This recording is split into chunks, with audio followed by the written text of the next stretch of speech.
मतलब खुश रखे।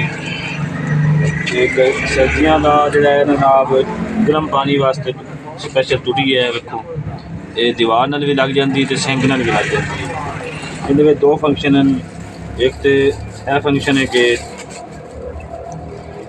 डायरैक्ट दीवार नाल टूटी लगी उन्हें फंक्शन दिता नाल, पहले कोई नहीं सी, पहले सिर्फ सिंक नाल उन्हें सिस्टम दिता थी, बाकी एल्बो नाल ला के उन्हें सिस्टम ला के तो दीवार ला के ना देंदे सी। हुण आपदा नाल सिस्टम शुरू कर दिता भी ए जनाब सीधी डायरैक्ट दीवार दे नाल लग जासी। ठीक है,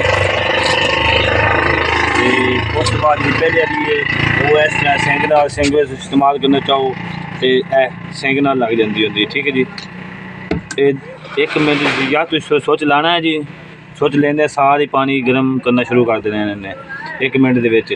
ये तकरीबन बहुत ज़्यादा सेल की होते हैं तो इनकी डिमांड बहुत आ रही है। इस टाइम स्टॉक बहुत ज़्यादा आया पे साढ़ा, ये भी तकरीबन बिक चुका है।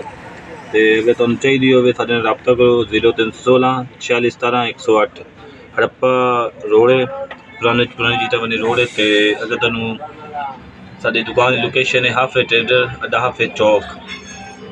ठीक है, किसी टाइम भी रब्ता कर सकते हो, इनकी कीमत जी बिल्कुल मुनासिब रेट है, सारे रब्ता करके पुछ सकते हो।